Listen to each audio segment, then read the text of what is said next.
So let's kick off then. So hello everybody, and good morning to Nordics and good afternoon to Singapore. My name is Sami Askelainen from Nordic Innovation House, and I'll be your host today. So it is my great pleasure to warmly welcome you all, our Water, Waste and Food Virtual Market Entry Program partner session with the PUB and NEA. Before we start, quickly a couple of housekeeping matters as always. So please keep yourself muted if you are not asking questions or presenting. We also do have a time allocated for the Q&A at the end, but if some questions comes to your mind while you're hearing the presentations, feel free to post those questions to the chat, and then we will pick the questions from there.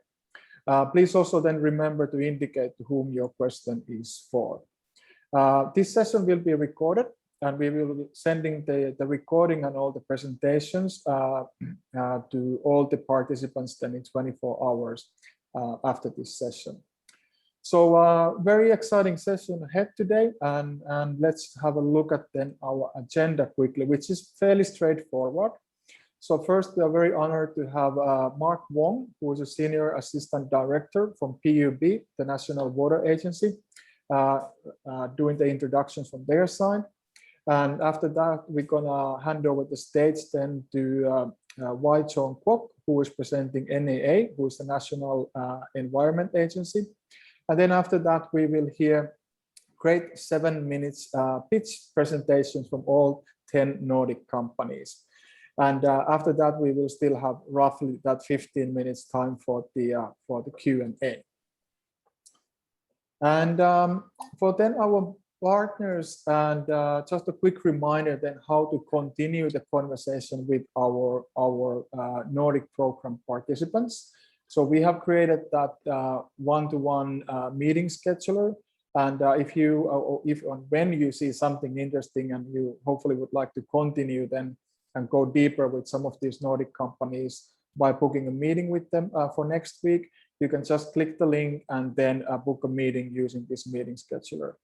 And if you then feel that you might need a little bit more time to discuss internally, you can definitely also book the timings after our second program week. So then you can just send me and Jackie an email, and then we will connect you with these companies later on.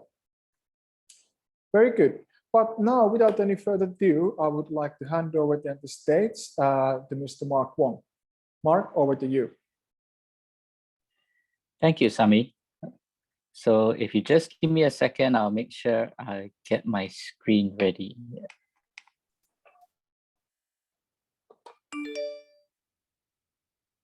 Okay, good afternoon to everyone from the Asian side of things, and good morning to all the all the guests from the Nordic countries.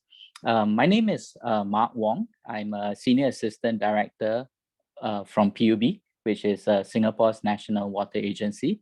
And this is my presentation for today's Water, Waste, Food Virtual Market Entry Program. So in order to understand Singapore, I have to give a bit of background. And Singapore, as you can tell from the map, we are actually a very small island. The entire island is only about 53 kilometers in length and another 34 kilometers in width.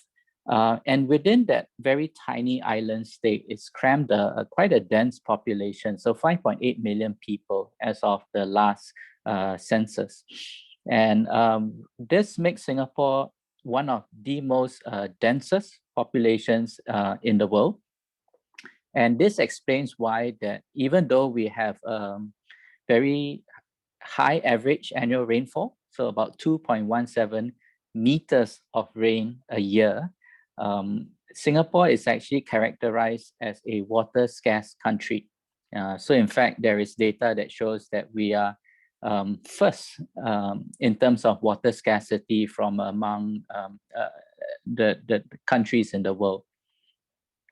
So how does Singapore manage water? So essentially, let me talk about the structure first. So in Singapore, we have ministries that run different portfolios. So the relevant one to water and the Environment, which you'll hear about later, is the Ministry of Sustainability and the Environment.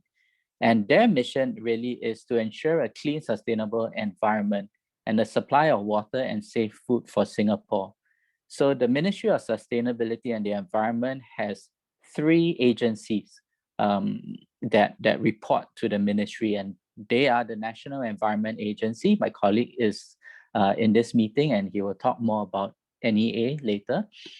We have a Singapore Food Agency, which is responsible for regulating the food in Singapore.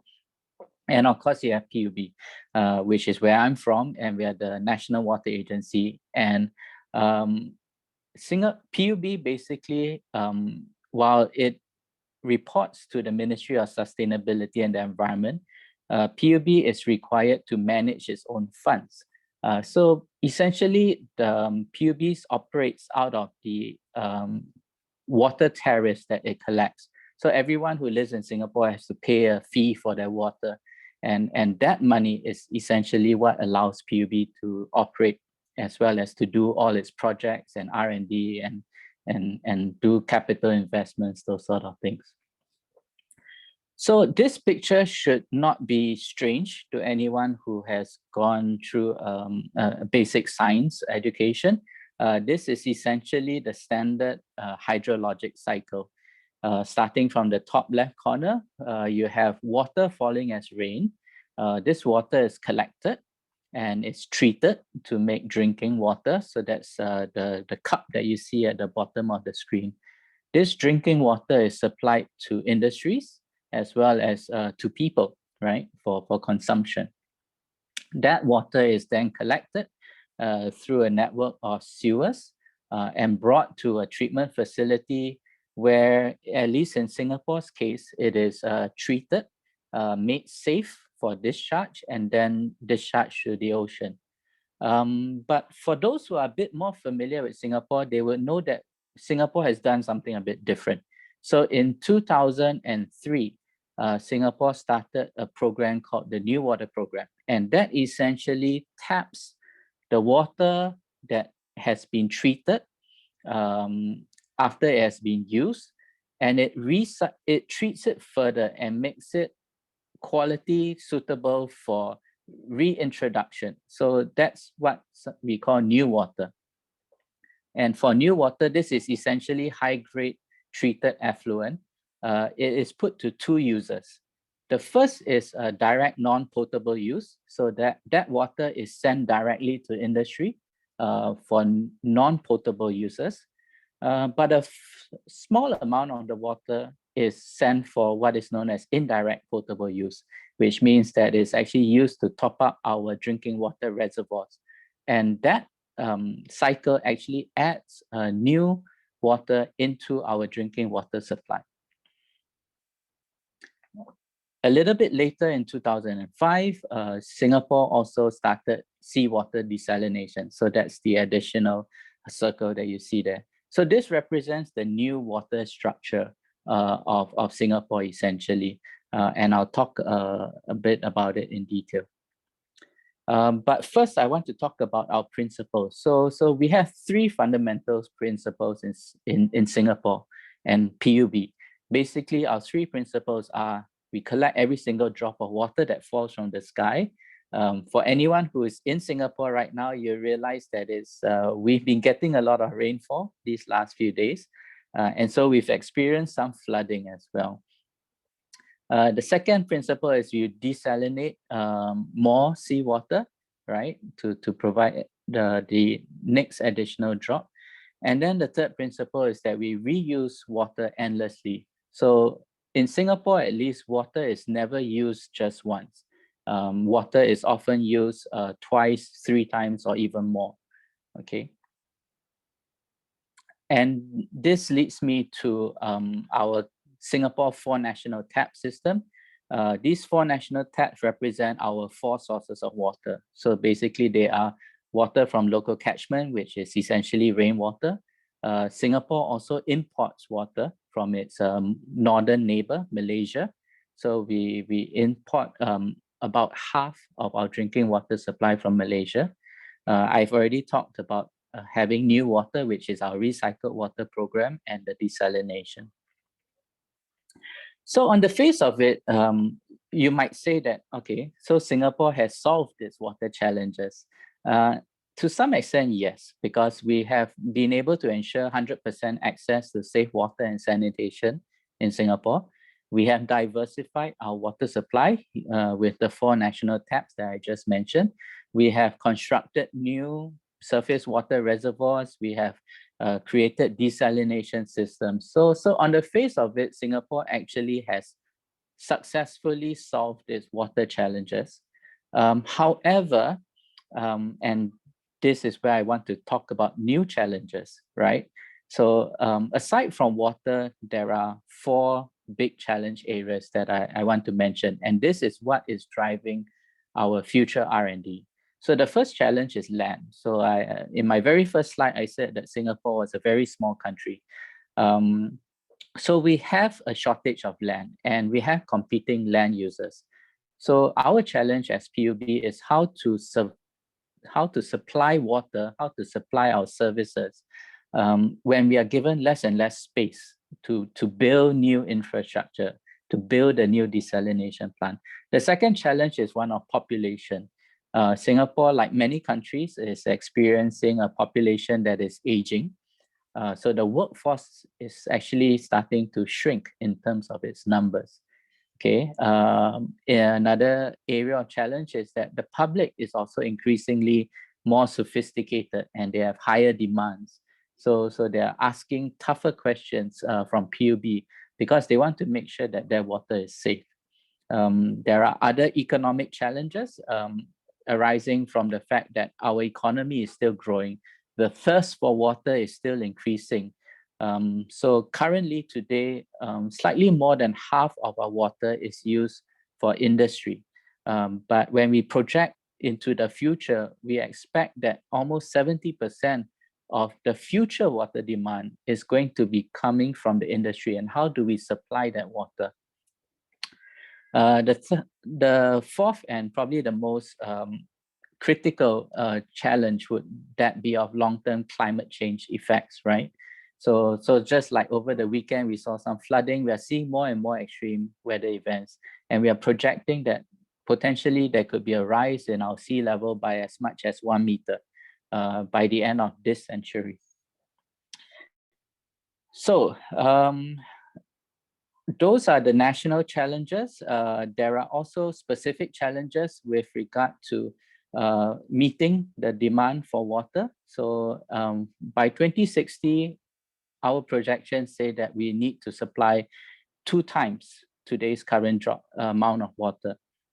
Okay, so all that additional water supply will largely be met through more desalination and more water recycling. And that is very energy intensive. So in fact, we estimate that we will need 4 times the amount of energy that we currently use today.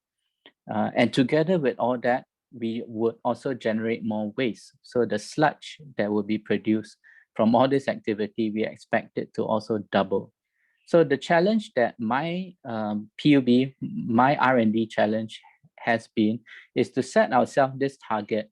We want to achieve tomorrow's water production figures without any increase in energy and without any increase in sludge production. So try to cap it at today's number. So this is the big challenge that PUB is working towards. So here's our R&D directions. I already mentioned the importance of energy, right? So if you look at the overarching R&D goals, you'll see that we are aiming to reduce 4 things. We are trying to reduce energy consumption. We are trying to reduce chemical usage. We are trying to reduce our reliance on manpower. And we're trying to reduce the amount of waste that we generate. At the same time, we are trying to increase the amount of water resources and to improve water quality. So that, in a nutshell, is PUB's current R&D targets.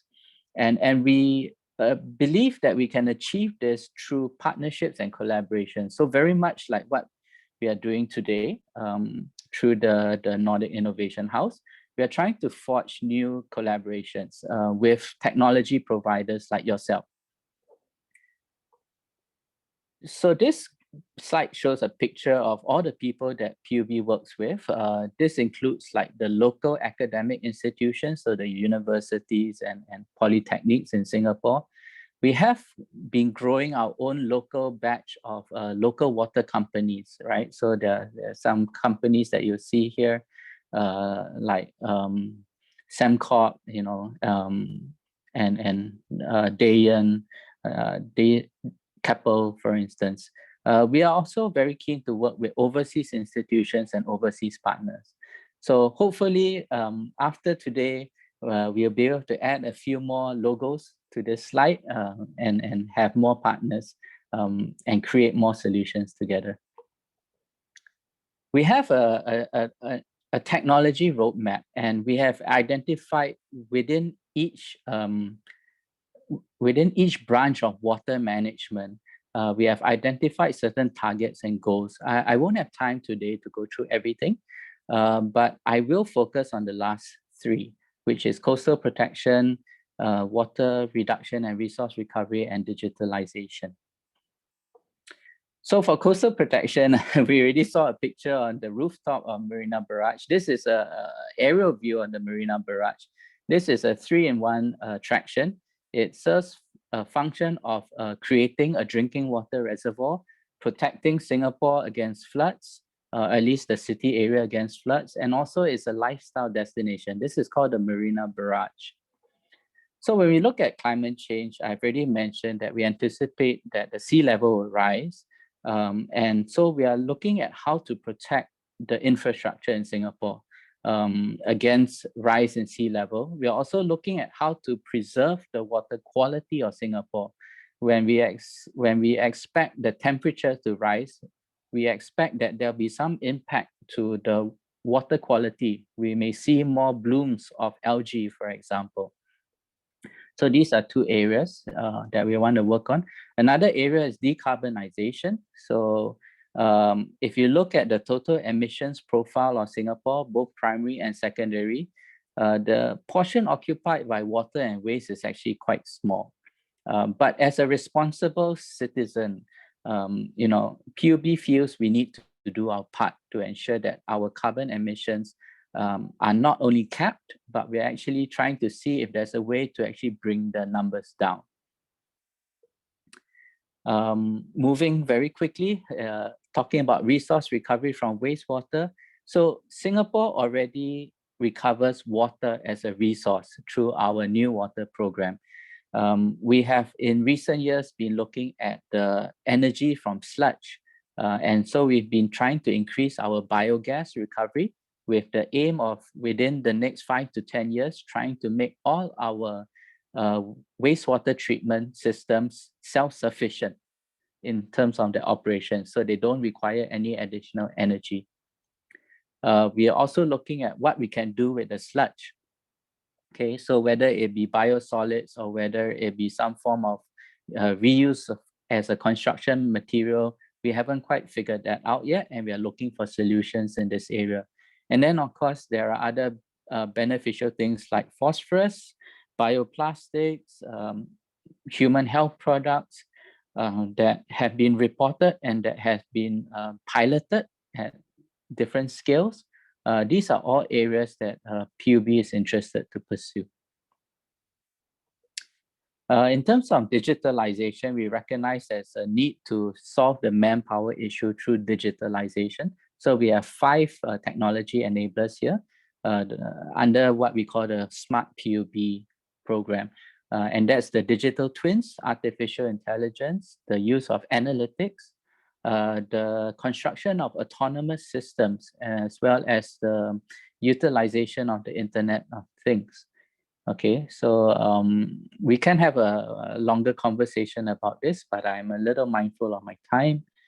I want to end off my presentation with just 3 slides. And the first one talks about how we are preparing the workforce. We have something called the Singapore Water Academy that essentially serves as a training center for both PUB as well as the other water industry players. So like your plumbers, your technology providers, your solution enablers. And we conduct programs both within Singapore as well as for international partners. There is the Singapore Water Exchange, which is basically our ecosystem for nurturing innovation.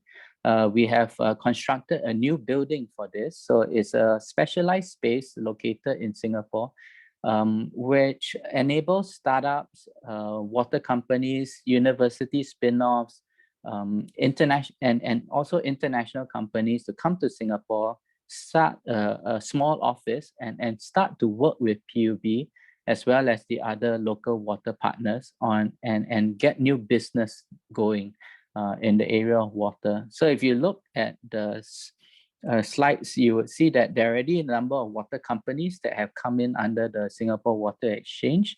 And we are targeting everyone within that circle there, both local as well as overseas in a number of different areas, both small and large. Okay, so there's a QR code there where you can kind of like sign up and connect with us through LinkedIn. And I will encourage everyone to do this. The last thing would be the Singapore International Water Week, which is our event, the largest water event in Singapore and maybe even the region, where we basically forms an exchange of knowledge and ideas, as well as it serves as a platform for businesses to come together and maybe ink new deals and to sign some agreements with one another to forge partnerships. So this year, in 2021, the Singapore International Water Week will run from the 21st of June all the way until the 2nd of July.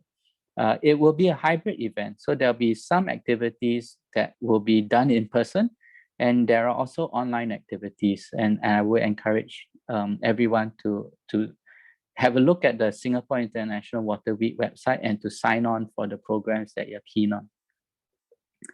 And lastly, there's the PUB Global Innovation Challenge, which is a brand new initiative that was recently launched, in which PUB is looking for solutions. So we put our challenges on a website and we invite people to come and offer their solutions to us. So there's a QR code that you can scan that will link you to the website. And so feel free to have a look at our past challenges and look out for announcements for new challenges. And I think with that, I've taken up my time. I would like to end my presentation. So thank you everyone for listening, and thank you for the organizers for organizing this event. I hand it back to you, Sammy. Great. Thank you so much, Mark. That was a lot of very, very useful information and a lot of insights then for our program participants. Very good. And like I said, all the presentations will be then shared with everybody in 24 hours after this session. So you will get all the materials.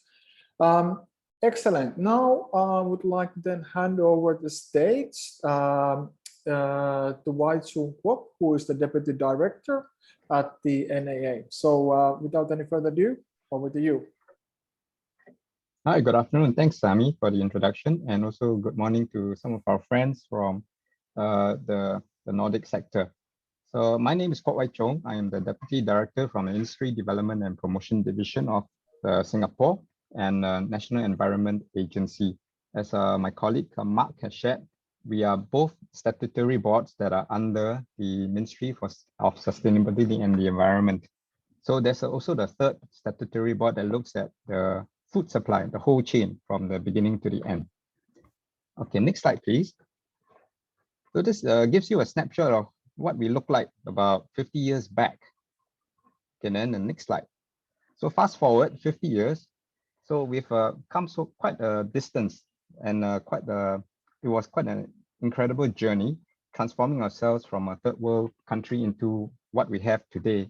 And this was mainly due to a vision of our first Prime Minister, Mr. Lee Kuan Yew. So he set this direction for Singapore to be clean and green. And with that gives us the competitive edge to attract investments and also companies such as friends in this current call today to set up shop in Singapore and to contribute towards sustaining a clean and green environment for Singapore. The next slide, please. So For National Environment Agency role is to ensure that this clean and green Singapore continues. And we are looking specifically at areas such as the clean air, the clean land, as well as provision of timely meteorological services and information. So to provide such to enable this clean air, clean land, and timely information, we have the industry partners. And for us, we call these the environmental services industry. So key for us, this environmental services industry will comprise 3 sectors, which is the cleaning, waste management, and pest management sectors. So today, there are all together about 2,000 companies in this cleaning, waste management, as well as pest management sector, of which about 1,002 are for cleaning services. And the cleaning services will look at office and commercial building cleaning, cleaning of food establishments, as well as conservancy cleaning. That's general public areas for our citizens. And for waste management, it looks at the whole value chain, from the collection to the recycling to the treatment and disposal. And for this, we have about 500 companies. And for the last one, which is the pest management sector, it looks at managing rodents and other pests that can cause vector-borne diseases and these are also in the built-up areas, offices, commercial buildings, residences, as well as in the food establishments. So looking at this ecosystem of about 2,000 companies, these are private companies that provide the services that the government used to provide in the past. So sometime in the 1990s or so, we started moving towards releasing some of these expertise that we have from the government to the private sector. And today we have built up this ecosystem of about 2,000 companies providing us these services as our partners. So we also look forward to building up our own capabilities with new capabilities, maybe not from ourselves, but also from across the shores, from companies such as yourselves in this call. And hence my invitation for you to consider setting up an office here in Singapore. So to help develop and grow these companies along, we have the Environmental Services Industry Transformation Map. This is part of the Singapore government's $4.5 billion program to actually build up the capabilities of 23 key sectors in Singapore, of which environmental services is one of them, and so that they can ensure the future economy for Singapore, especially so when we have seen the effects of the COVID-19 in the last year. Initiatives that we have started under this industry transformation map has actually shown some fruition. For example, like in the cleaning sector, we have developed quite a lot of autonomous robots that's actually sweeping a lot of our shopping malls and airports, something that we don't see overseas, because in the other countries, labor was very much available. Whereas for Singapore, apart from what my colleague Mark shared, that we are land scarce, we also have a shortage of manpower for this sector. So therefore, this industry transformation has helped to put us in a good state to prepare us for the future. Okay, the next slide, please. So in terms of preparing us for the future, we're also looking at how we can mitigate one of the new challenge to us, which is that of climate change. So in 2019, we launched the Zero Waste Master Plan. Please go back one slide. So we launched the Zero Waste Master Plan 2019, and this is actually to enable us to build a sustainable, resource-efficient, as well as a climate-resilient nation. Okay, forward one slide, please. Now, before I elaborate further on the Zero Waste Master Plan, let's look at this slide. So this is a key system map of our waste management system today. So on the left side, you see the sources of generation of the waste. And in total, we generate about close to 20,000 tons of waste a day, of which about close to 60% is being recycled through the blue arrow that you see going back. And about 39% of this generated waste are sent to our waste to energy plants. So these are the incinerable portion of the waste. And from this waste to energy conversion, we supply about 2 to 3% of a country's electricity needs. We also recover metals from that process, from the bottom ash that we have from the waste to energy plants. And the remnants, which is the incinerated bottom ash, is then sent to our one and only landfill that's left in Singapore. And this is our Semakau landfill, which is an offshore island. And we created it between two islands, surrounded it with a lot of bund walls, and we put in all this inert burnt ash into this landfill. So going forward, we're looking at how we can improve this system map. Okay, next slide, please. So our economy has grown steadily since we first achieved independence in the 1965. And also similar to many other economies, we had adopted a linear approach, which you see here. So raw materials are used, are consumed, and then are finally disposed of in our landfill sites. With a landscape Singapore, this was not sustainable. So therefore, we see an increasing need to actually close this loop and move towards a circular economy.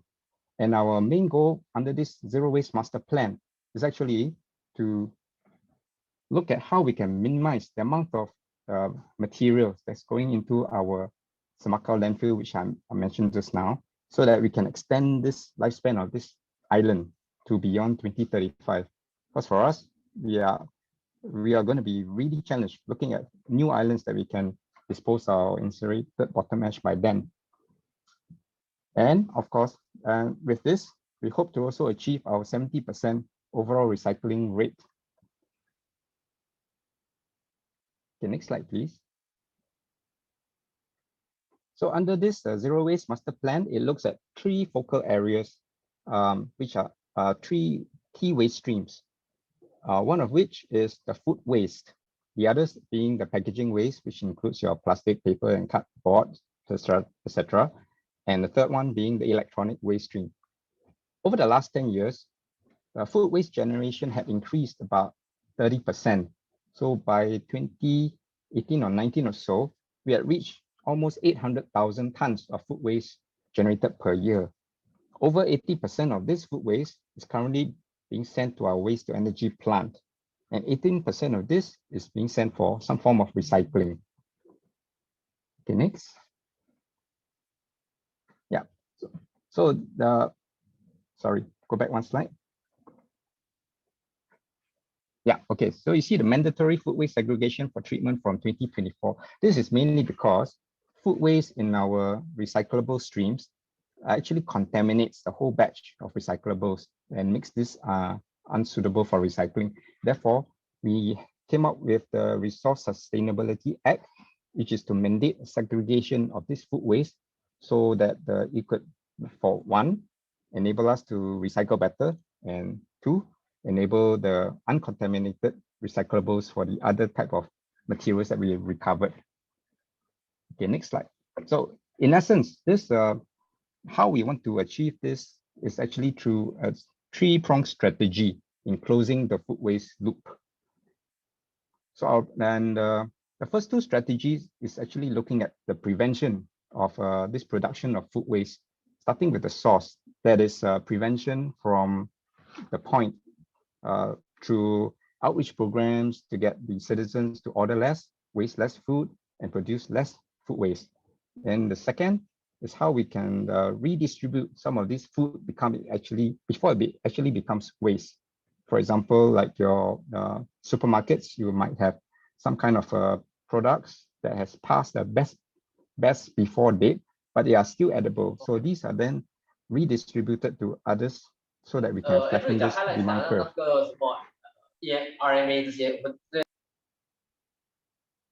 So the third strategy actually looks at the segregation and treatment of this food waste that has gone through the first two strategies.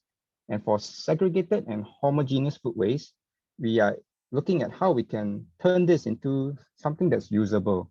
For example, animal feed. And for the second category, looking at the food waste that's mixed and cannot be segregated or homogeneous, we're looking at some kind of a mixed food waste treatment system that can be deployed on site. So these are what we currently have in quite a few shopping malls, or even in our airport and hotels, where they install a small little device where they can actually treat the food waste and convert it into compost or non-potable water. in 24 hours.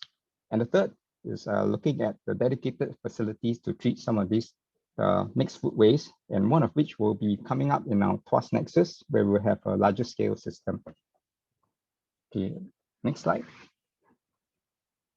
So before I come to close to the end of my presentation, but before I end off, I'd just like to also invite you to consider keeping these conversations alive on how you could contribute towards our ecosystem for provisions of such environmental solutions.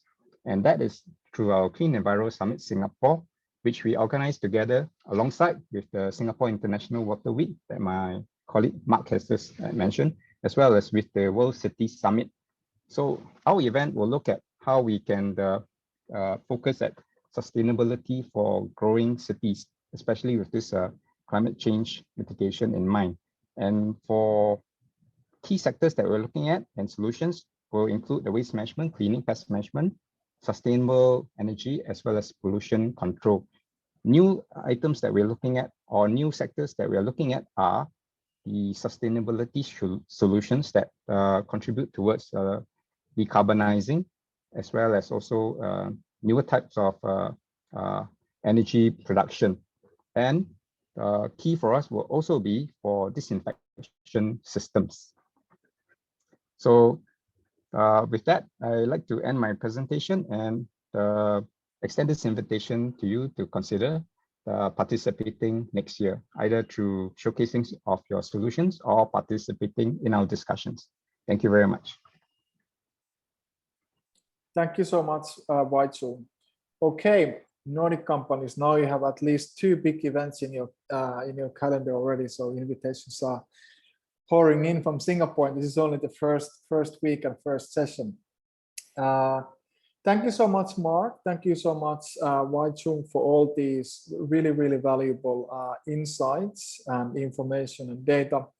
And now, next, we're going to then hand over the stage to our Nordic participants. So we have 10 companies presenting. Each of them will be presenting 7 minutes each.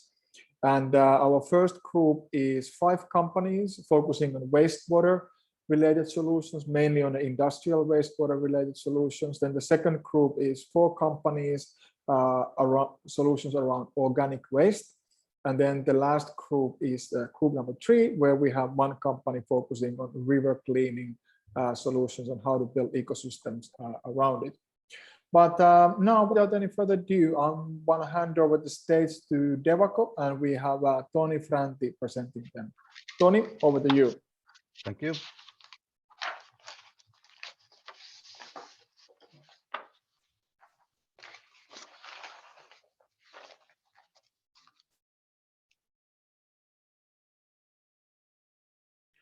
My name is Tony Franti from Devako Limited. Thank you for this opportunity to present our company and offering. I'll begin with a short introduction. Clean water is the base for life, but still 80% of all wastewater is completely untreated. A great number of wastewater treatment facilities need to be built, maintained, and updated as a partial solution for this challenge. Good and reliable equipment have a very important role in this, and this is where we can help. Under our Deva brand, we design, manufacture, and sell equipment for sludge thickening, dewatering, and sludge removal. Effective sludge collection and dewatering is important in a fight to stop climate change and destruction of nature. It enables methods to reach sustainability goals and leads to a circular economy by offering alternative source for energy and other uses for the dewatered sludge cake. At least the collected matter is not directly released to the nature. We have 35 years of experience in sludge treatment. We specialize in manufacturing high-quality equipment that works as designed and promised, and we also offer supervisioning, installation, and after-sales services. Our equipment are made in Finland, and we operate under ISO 9001 standards. Our operations are based in Finland, but in many locations we are able to support our customers through our partner and reseller network. For sludge and scum collection and removal, we offer chain and flight type chain scraper systems. These are the most sophisticated systems for sludge and scum removal. Our scrapers offer great benefits: optimal and minimum land and space use, high removal efficiency, low capital and maintenance cost, and easy installation. Our superior design and non-metallic DEVA components offer top-class features, performance, and durability. These systems can be used in multiple applications such as water and wastewater treatment, oily water, desalination, DAF tanks, sand traps, and grease removal. We offer all possible configurations for rectangular basins from top and bottom scraping to multi-layer systems and supply all the needed accessories for these systems, including scum pipes, beach plates, and system controls. In sludge thickening and dewatering, our solutions are based around belt filter presses and gravity belt thickness. Belt filter presses offer great advantages such as low energy consumption, suitability for various applications, and relatively high sludge dryness. Total lifetime costs are extremely competitive. Investment, running, and maintenance costs are low, and the presses have a very long lifespan. Reparations are rather easy, cheap, and do not require long-standing times. Our portfolio covers solutions from small scale to high-capacity municipal and industrial projects, all alternatively from cost-effective solutions to industry-leading features. We supply all the needed accessories for full dewatering cell, including flocculators, polymer units, control systems, and conveyors. We are continuously developing our products. One of our ongoing development projects is to bring cloud-based and AI-assisted monitoring to our systems. This offers various benefits such as decreased power consumption, extended system lifetime, and overall process optimization. Our equipment are trusted and used by municipal and industrial customers worldwide, from small private companies to leading international contractors. Here you can see a few of our partners and customers. Our track record includes over 3,500 chain scraper systems and over 1,000 belt filter presses and gravity belt thickener deliveries to over 80 countries. Next, I will show a few example cases. Langat centralized sewage treatment plant in Malaysia is a mega project treating wastewater coming from nearly a million people. For this project, we delivered 96 chain scraper systems and 48 scum pipes. Kamana sewage treatment plant is Maynilad mega project in Philippines that will treat wastewaters from about 1.2 million households. Our full product portfolio will be used in this project for sludge and scum removal and dewatering. I have our biggest and fastest growing market in China as an example for a specific market area. I have selected Wenzhou wastewater treatment plant as an example case. For this very challenging project, we delivered 24 two-layer chain scraper system that helped to solve the challenges with space limitation in a partly underground plant construction. In order to showcase the business opportunities that our equipment offer, I want to mention Atal Engineering. Atal is one of our 6 resellers in China. This huge company is one of the leading Chinese electrical and mechanical engineering groups. They began as our customer in a contractor role as they needed equipment for their own projects. Based on the successful and profitable projects, they have developed Java chain scraper system and related services to be one of their actual business lines, stretching outside the typical contractor role. We know that it takes much more than just good equipment to make the customer happy and reach a successful delivery project. Good products, overall quality, know-how, flexibility, accuracy, honesty, and right attitude are all needed to establish trustworthy partnership. Choose DEVA for smoother projects, better processes, overall cost savings, and cleaner future. We want to find new business opportunities, and we believe that many companies operating in this field can benefit from our offering. We can operate directly with end customers, but typically cooperation is done with contractors. Most importantly, we are looking for resellers to be our local partners. For this, we have great needs in Southeast Asia and in Singapore. That's all I have for you today. Thank you for your time, and please contact us if you find any of this interesting or want to know more. Thank you.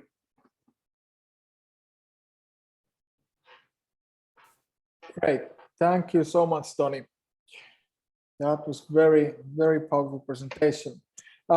Next, we have Flootech, and we have Mikko Siivonen presenting their solutions. Mikko, over to you.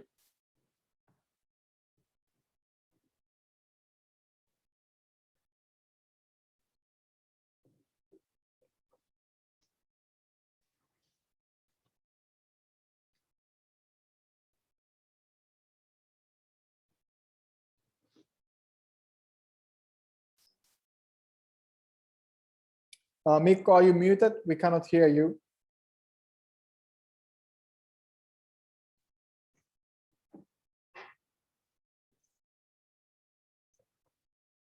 Mikko, I think that you're still muted.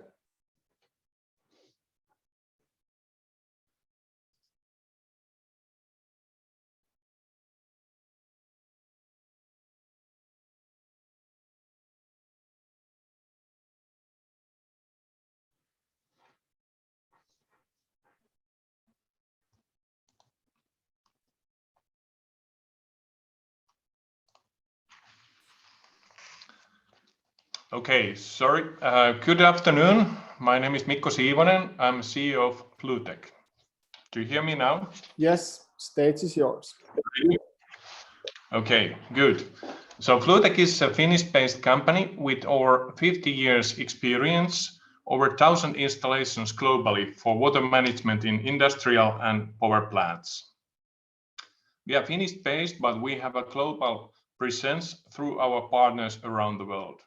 Also in Southeast Asia, we have partners, but we are still looking for new partners to expand our network locally in Southeast Asia. We are a technology company with different patents, also including Singapore. We are specialized in technology, engineering, and process management, as well as services. We have ISO 9001 certification. Our solutions for industrial and power plants starts from the river, lake, or sea, or municipal treated wastewater. And when water is treated through our proprietary technologies and solutions for different production processes and power plant required quality. And through the production, recycling, and then water is led back to the river, sea, or lakes. But before it goes to the lakes, it is what we have also today heard. It's very important that we look the possibilities to recycle and reuse the water before it's led back to the environment. So we have a different technologies and solutions to have internal circulation inside the production processes, so that specific water streams are treated and recycled back to the production process. Sometimes both water and the reject is recycled back to the production process to improve the yield of the production. In addition to this internal water treatment and recycling, there is a possibility to have a reuse after the wastewater treatment plant. So our offering is for intake screening, water treatment plant, and produce the quality for different production processes in industrial plants as well as in power plants pre-treatment. Then inside the production process, we have different technologies to treat and recycle the water and the raw material, like oil and grease or fibers. And the effluent out from the production plant, then we have wastewater treatment technologies to produce water which can be recycled back to the production or to the environment. Then we have also a wide range of solutions for power plants to produce or demineralize the water, produce the water, high purity water to the production process or to the power plant. And then we have technologies to recycle the condensate back to the power plant. Some highlights about the technology: blue screen traveling basket filters or drum basket filters for intake screening, for desalination plants, industrial plants, or municipal plants, as well as for cooling water purposes. So it's an inside-out technology which allows to treat and remove the particles less than 20 micrometer size.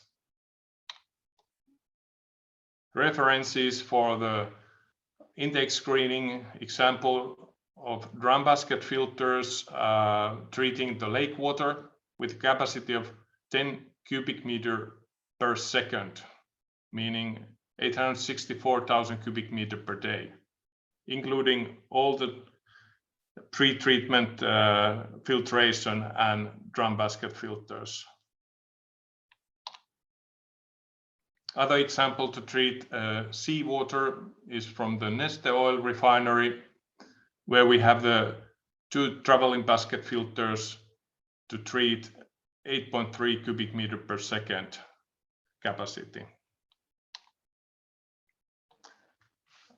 Other technology to highlight, FlooDaf dissolved air flotation technology, which consists of coagulation states and flocculation states, as well as the flotation states for removal of particles and return of raw material like oil or fibers. There's a standardized systems with one unit up to over 3,000 cubic meter per hour. It's a very compact treatment system to remove solids and oil and grease with low water depth. So all constructions are in one floor, so easy to build and very space effective solution to have a high efficiency of removal of solid oil and grease. Example from tertiary application from Senglu Holy in Taiwan with 1 unit capacity 1,400 cubic meter per hour to treat the secondary treated water, and water is led back to the production or to the river. Other example from Marafik Yambu, Saudi Arabia, for oil and solid removal as a pre-treatment with capacity of 2,100 cubic meter per hour. Third one to sorry Mikko to interrupt. It's 7 minutes now, so we need to stop and move forward. Okay. Thank you so much for the presentation. Thank you. Then our next company is ScanWater, and we have Tao. Tao, over to you.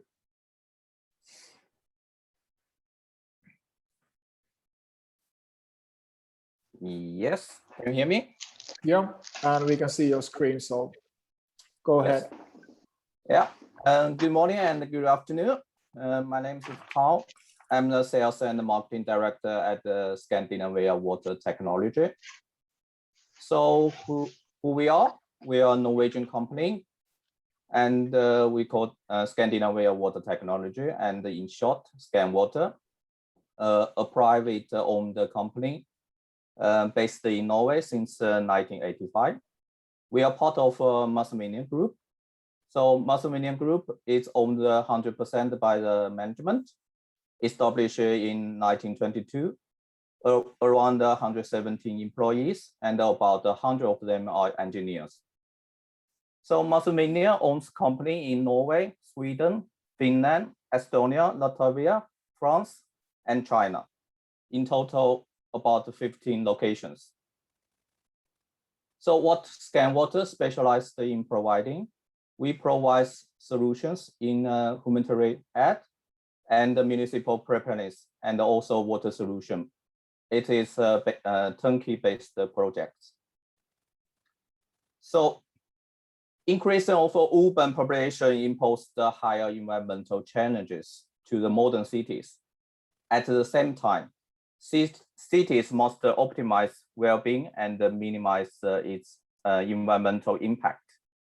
In many of urban areas, sewer are overloaded and do not allow for more dwelling or development.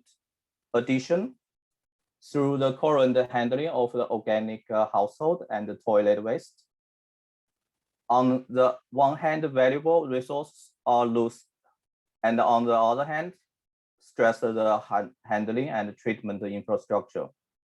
But also, if not treated properly, contribute to the environmental pollutions.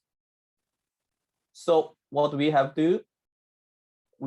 developed the green energy solution, a smart city waste and water processing solution. It is one of our focus area. It's providing sustainable solution related to the waste and the water for the smart cities. This green energy technology developed by the ScanWater and the CEU Green project, one of the Horizon 2020 project. It introduced the new engineering technology for saving and the recovering of energy and water, including, for example, black water, the wastewater from the toilet, treated with recovered of nutrients, like the phosphor, and advanced green water, like the water without the wastewater from source other than toilet. So water treated and treated from the gray water can be recovered and reused for drinking water purposes. ScanWater see a big potential for urban agriculture and the modern city being the producers of the food. The modern city center can produce sustainable volume of the food based on the source in the black water. The water and the energy footprint can be reduced to 1/10 without reducing any of the comfort. So we're hoping through this program, found the local partner, which can develop together in the local market. It can be started with a pilot project or project in a small scale. Thank you. If you are interested, please contact us for more further information. Thank you. All right, thank you so much, Tao. And then we're gonna move forward, and then next company on the stage is Sophie Filtration, and we have Ville Hakala. Ville, over to you. Thanks, Sami. Let me just share my screen here.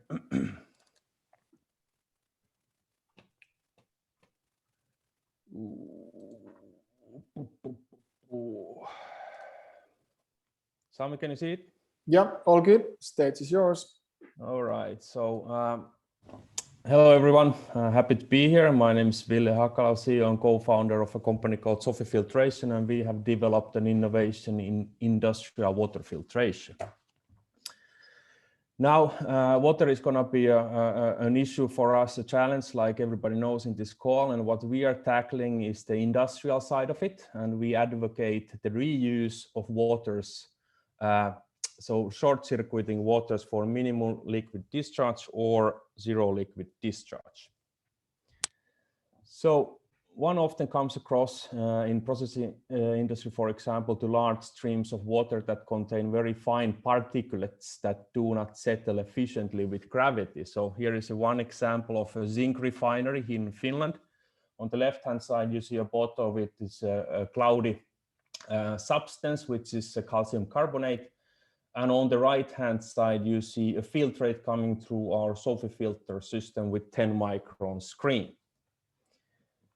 Now, the technology has three key features. So we use a very high velocity crossflow filtration method, which was designed by CFD modeling.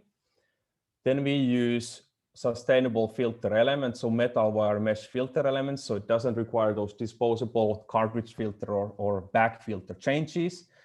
The sizes, the pore sizes vary from 0.3 micron up to 20 micron, so that's our sweet spot where we operate.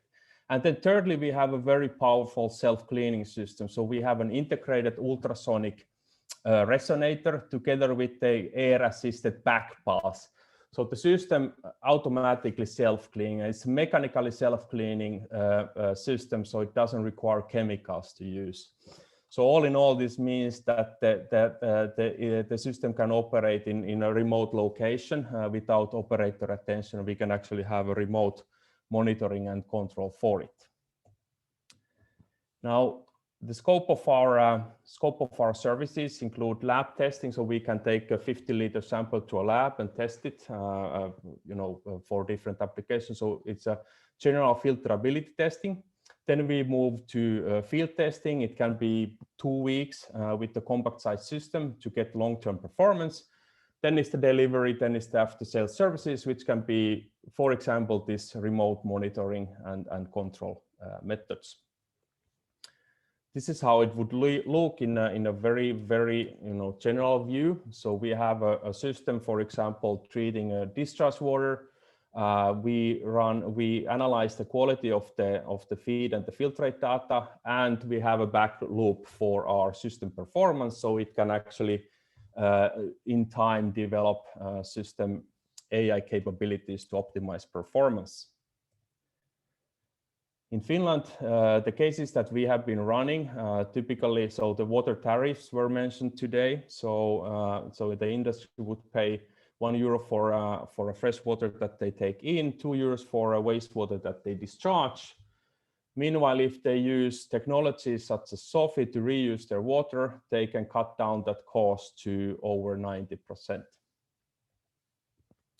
Here is a case example, municipal combined heat and power plant, where the client, it incinerates municipal waste, and that creates a wastewater stream that they use to just discharge until SOFI came in. So we installed a system where there's SOFI filters as self-cleaning microfiltration prior to high temperature reverse osmosis. So the client could return that water for reuse in their makeup water, and they could save also the energy. So the payback time was less than a year in this case. We are looking at industries, typically heavy industries, so power generation, mining, chemicals, steel mills. We have a couple of pilots going in Italy, upstream oil and gas, and marine. The team and the co-founders, they have actually mining and minerals processing background to build a robust system. But I want to highlight Mr. Steve Gluck, who is our US director, ex-Dow Chemical company guy, and he's a very important person for us for our North American operations. Here's some cases we have. Mostly Finnish, so not sure it rings a bell to everybody, but there is some names like Anglo American, that is it's a large mining company. They have our first installation from 2014 still operating. And then we have here, if you look at the lower part, we have investors. So there is Emerald Technology Ventures. We were the first investment from their Global Water Innovation Fund that has co-investors like Temasek, Ecolab, Microsoft. What we're looking at this program, we're looking, of course, to these opportunities there is. We are looking for a pilot project. We are looking those niches where our product could fit, and we are looking for systems integrators to partner for a long-term collaboration. We are based in Espoo, Finland, and we have a subsidiary in the United States, and happy to enter the larger Asian market as well. Thank you. Very good. Thank you so much, Ville, for the presentation.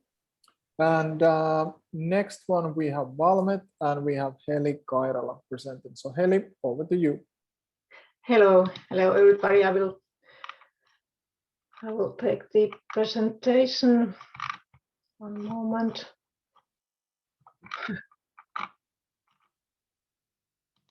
Sorry. Now it takes some time.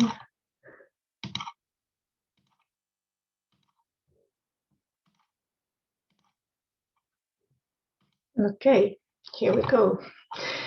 So my name is Heli Karaila, and I'm working as a business manager in company Valmet. Together with my Valmet Indonesia office colleague, we are participating to this event.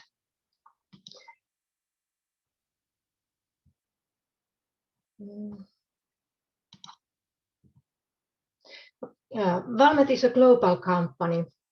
So last year, 2020, our net sales was about 3.7 billion euros, and there are over 14,000 professionals globally in Valmet. Wastewater is one of the growth areas for us. There is a lack of accurate and reliable real-time measurement and optimizer applications, especially for the wastewater sludge process area. Sludge process area is very challenging for the real-time measurement because there is typically that much air, debris, and grease in the process. Based on the end customer feedback, about 30% of the wastewater plant operational costs are coming from the sludge processing and sludge further treatment costs.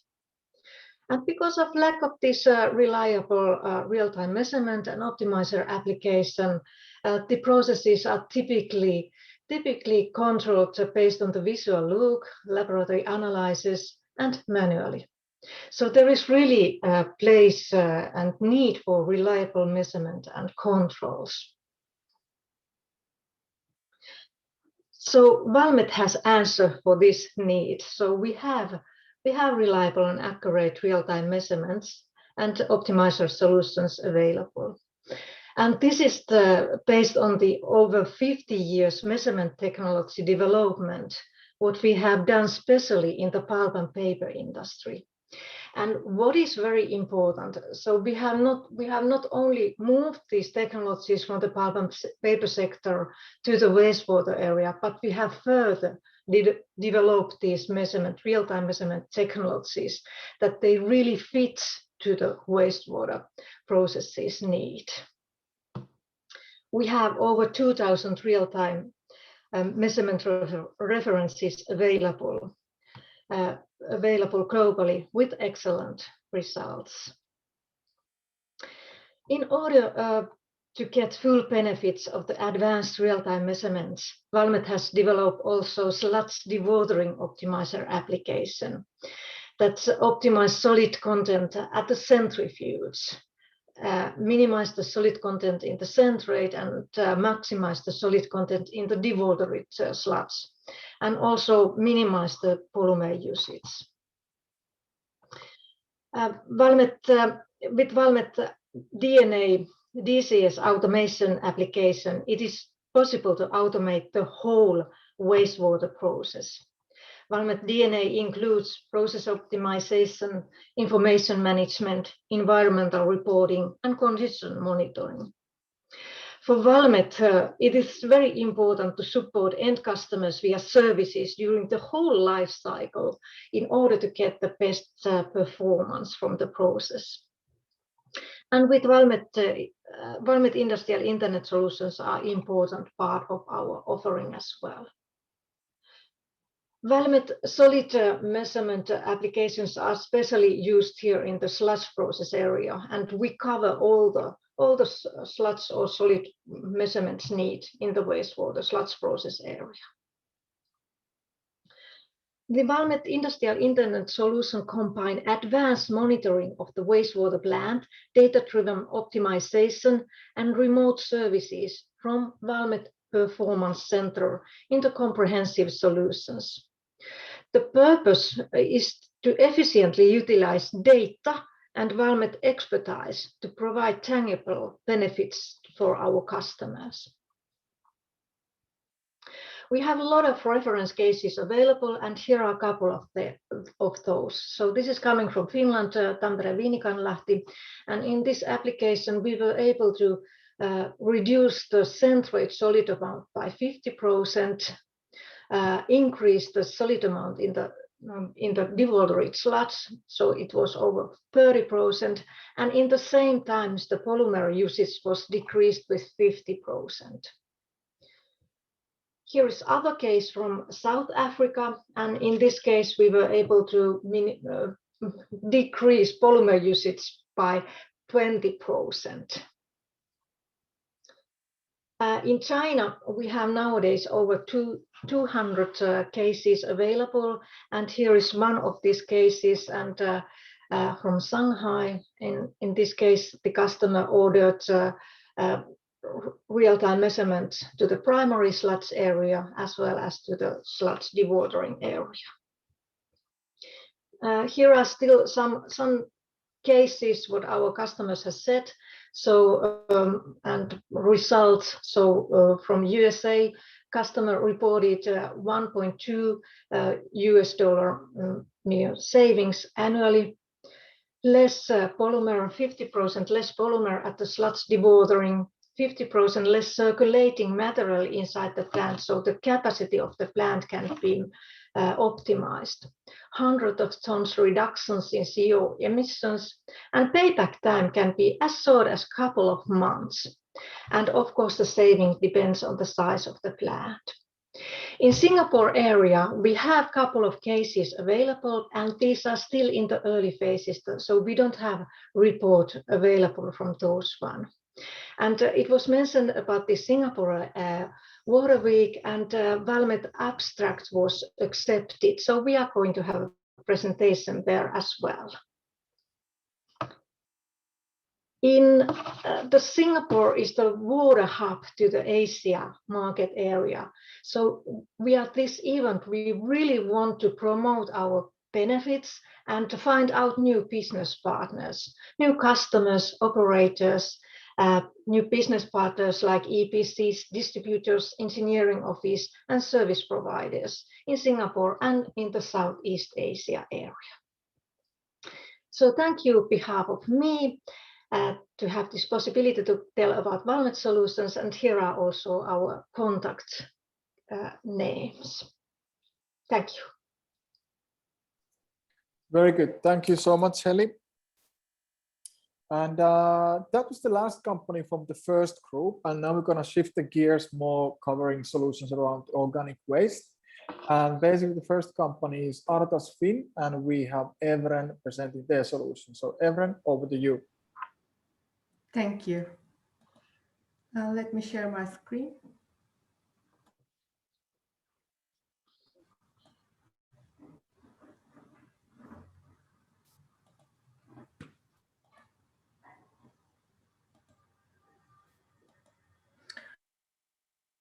I am Evren Dönmez, of Artas Fin, House of the State-of-the-Art Solutions in Environmental Technologies.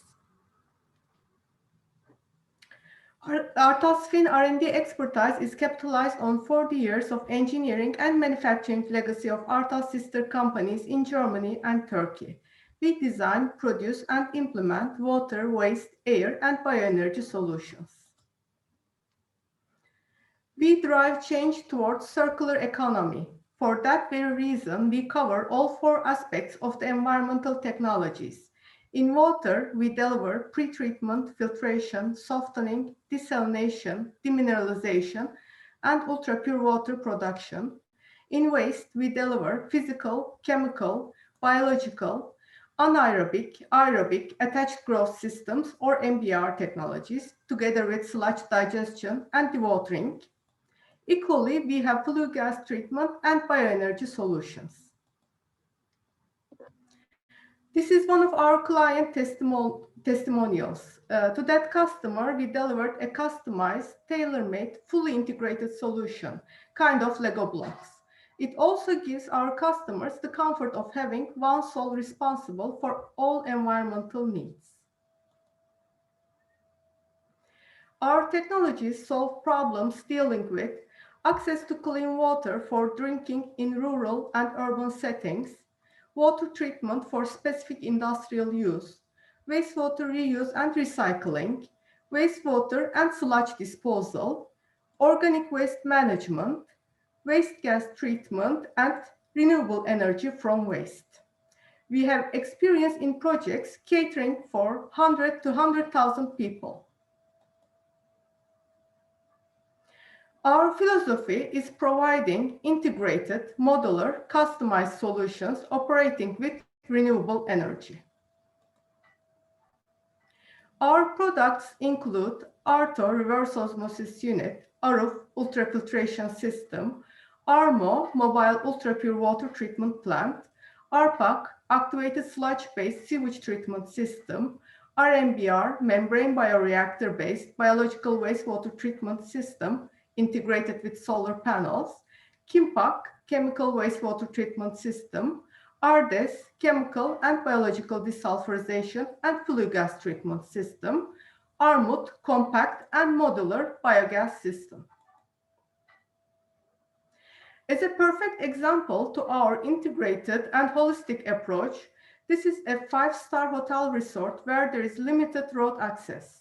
We developed a fully integrated and standalone solution. We treated the wastewater for recycling.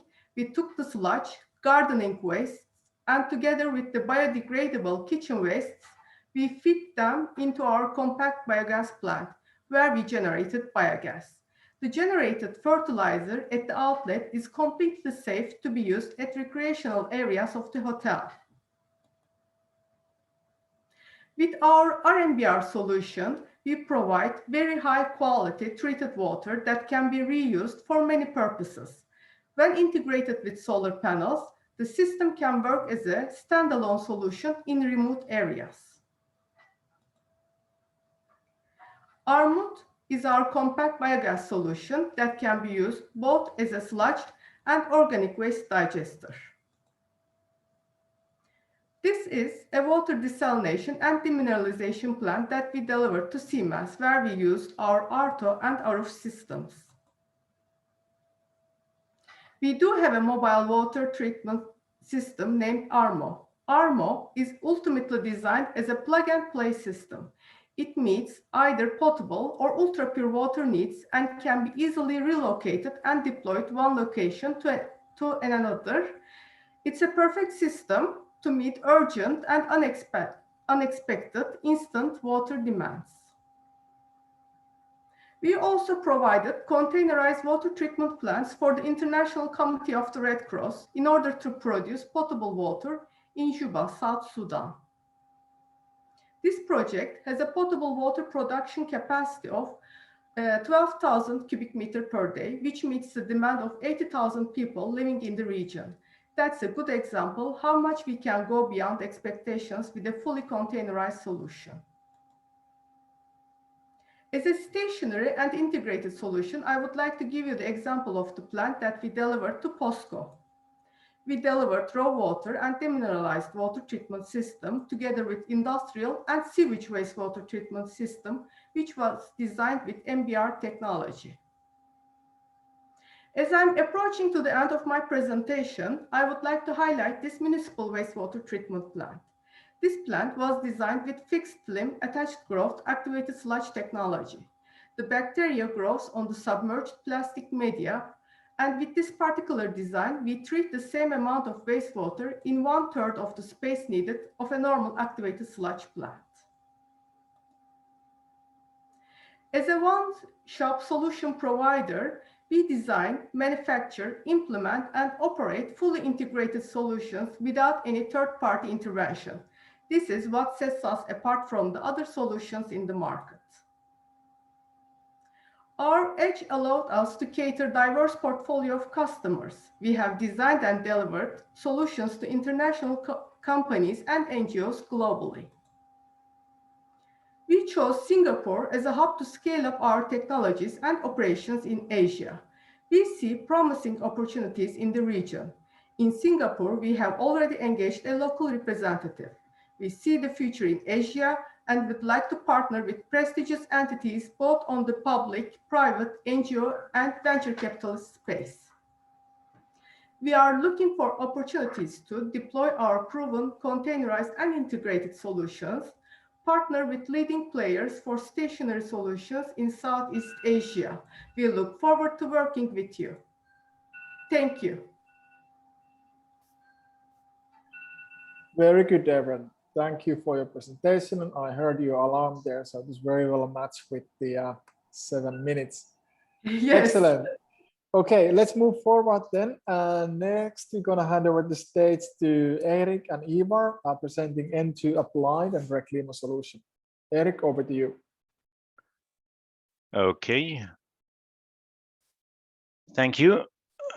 Just getting my presentation ready. I hope you can see it on the screen now. Yep, all good. My name is Eric Dahlberg, and I am the head of global sales at N2 Applied. And as you said, we are in this with the company Reclima, represented by their CEO, Ivar Hagemon. 30 years from now, sorry, it goes a bit quick here. 30 years from now, we will have a global population of 10 billion people, which means that we will need to produce more than 50% compared to current situation of food. And we have to do this in a sustainable way. In Singapore, you also have challenges. If we look at the food waste alone, as mentioned by Mr. Kwok from NEA, the food waste represents 750,000 tons. And then talking about this waste to energy task mentioned by Mr. Kwok, we believe that we have parts of the solutions towards this problem. We can take the food waste, the feedstock, into a biogas plant, and from the biogas that you are then generating, you will feed the electricity into the grid and partly the green electricity over to our plasma unit, where we are then creating what we call a supercharged NEO, nitrogen enriched organic fertilizer that we are making in our plasma unit. And this you can use for rooftop farming and also in other fields and greenhouses. Just showing you one example from a field trial that we did in the UK in the summer of 2018 at Bingham Farm. And this is a dairy farm, and they also have their biogas plant at site where we are making this supercharged NEO. Over to the main drivers. So globally, we are addressing the global growing population where we need more food. We are also looking then towards the challenges that you have specifically in Singapore with your waste and water management issues. Over to Ivar. Thank you, Eric. Good morning and afternoon to you. Thank you for letting me do the presentation here. Reclima is an R&D company which are owned by different companies doing waste and food production, and they have combined all the research and development into Reclima. The business idea that we use all the energy, all the waste coming into the biogas fabric, the magic factory, and in a coordinated with the farmers, we also use fertilizer from the cows to develop gas, and the digestive we got out there we use as a resources for food production. We also capture CO2 in the production of biogas and use it for our production of food. And we develop, in this case, we have developed a new technology in greenhouse technology with soap bubbles to help out. Could you please go back? Oh. No, back. It's a little bit quick here. There. We have made a circular system which take care of all the energy and all the CO2, and we have produced our own resources for production. So in this system, we do not use fertilizer, artificial fertilizer. We do not do spraying, and we also take care of 20% of the whole country's waste food in this system. It's operating today. Our technology for the greenhouse is under development, but are producing today tomatoes for the one of the biggest customer of grocery stores in Norway. Our target here is to make a big greenhouse technology combined with the biogas production and waste treatment to use the digiponics to produce food for in big scale.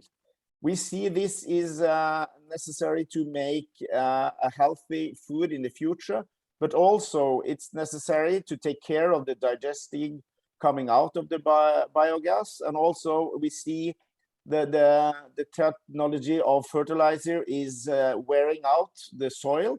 So we actually are building soil instead of wearing it out. Next, please. The technology is at the moment under development, but we see here that you see the bubbles coming in double walls of the greenhouse. That reduces the UV emission, and also it allows us to keep it sealed, closed, more than in a regular technology. That's give us the opportunity to do CO2 capture directly from the production of the biogas. So it's a system that works together.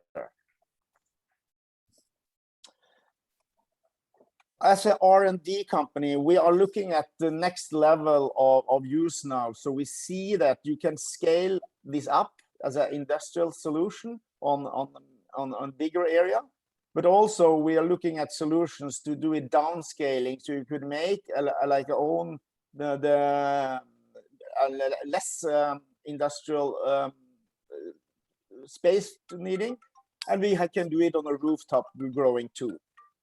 Thank you. Oh, we're looking, yeah, sorry.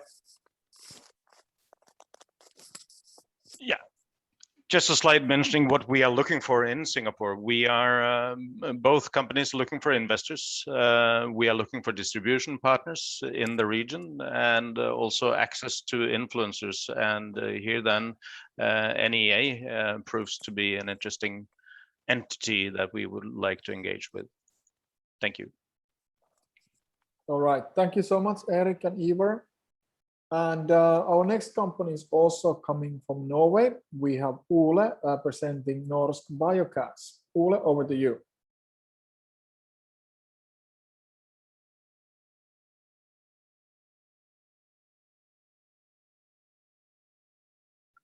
Thank you. Just bringing my screens.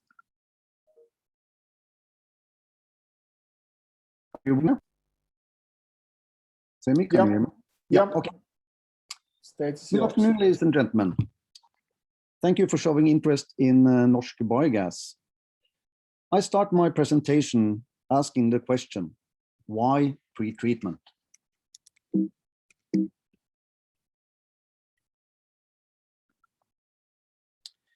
Food waste handling is complicated.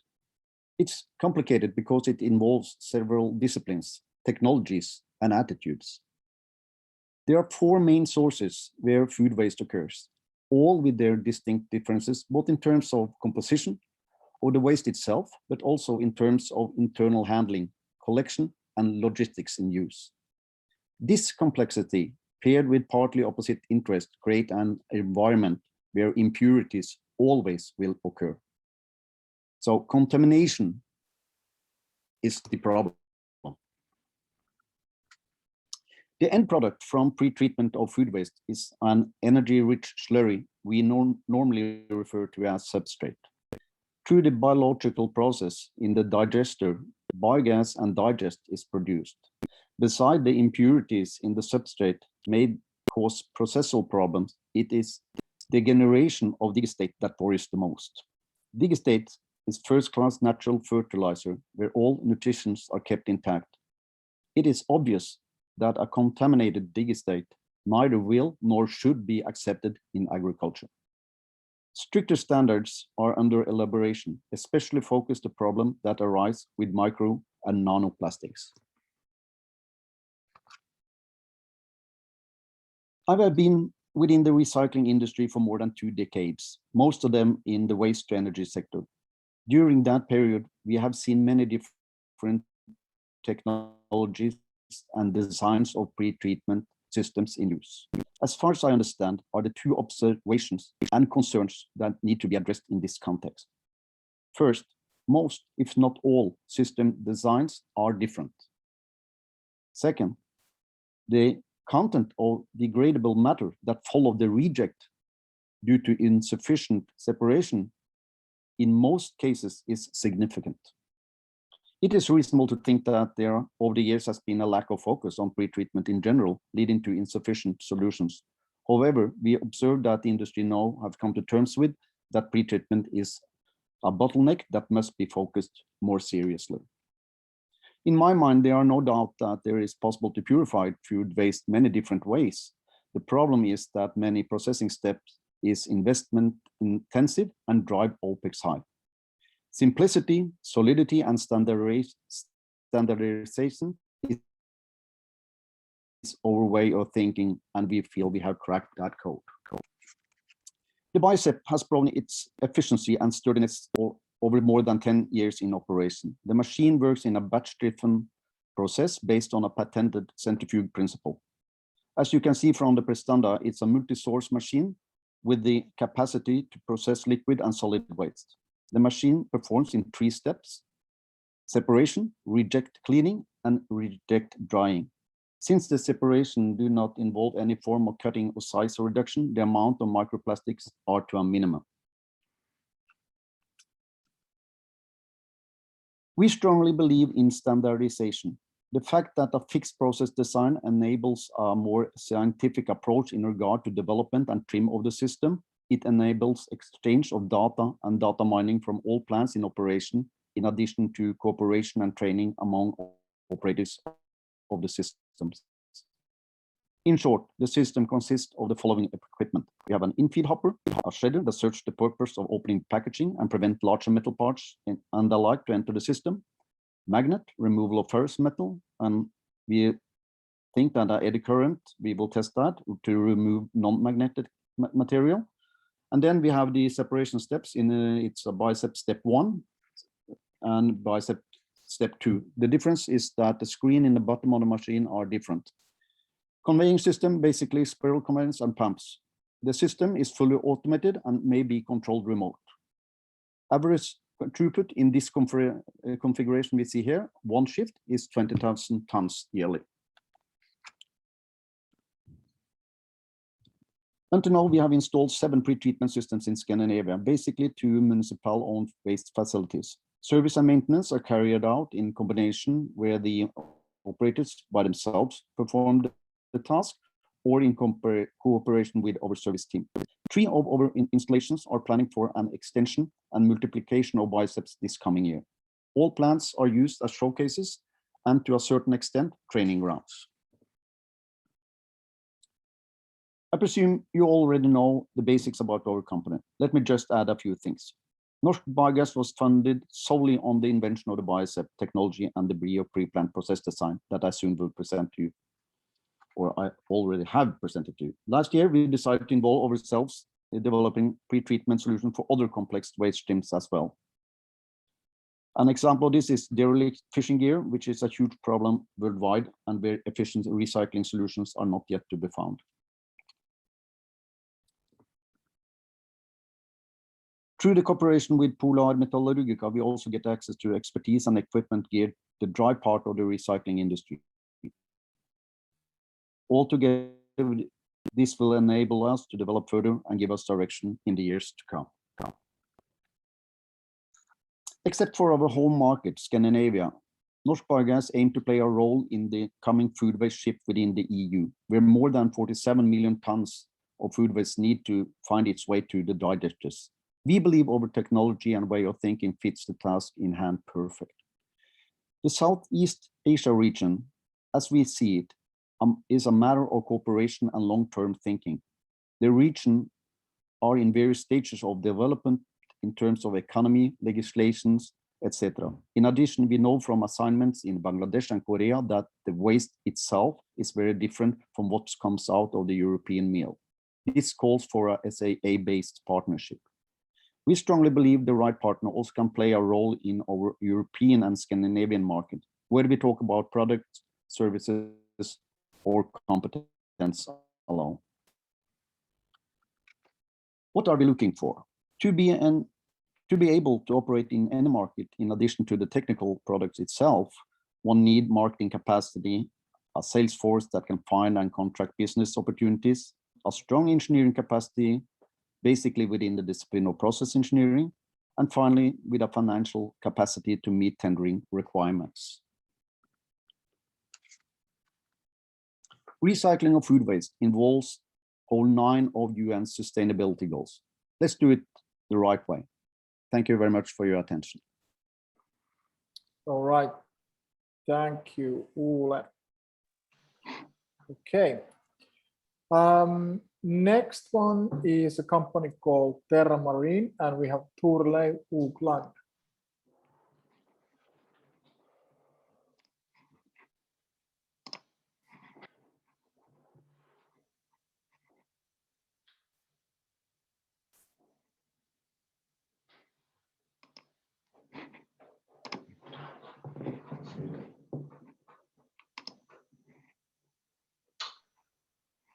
Okay, it's a little difficult here to go with that one. Yes, good afternoon. Sorry, I think you need to swap the screens. You're showing us the presenter modes now. What do you say? You are showing us the presenter notes. You need to change the screen. Okay, how can I do that then?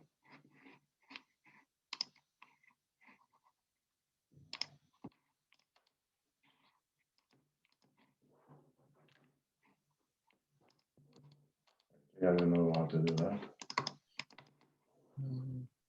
Okay, Turleif, we're going to move forward, and then we will come back to you shortly. So we're going to hand over the stage now to Janne Nuutinen, and he will be presenting the river recycle solution. So Janne, over to you.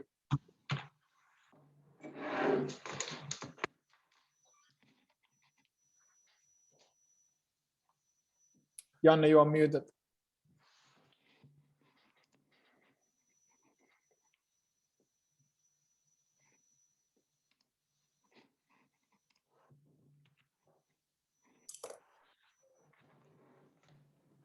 Yeah, sorry. Okay, good. You want to put the presentation mode on? Yes. Okay. Very good. The stage is yours. Yeah. Sorry, I have to stop video. So.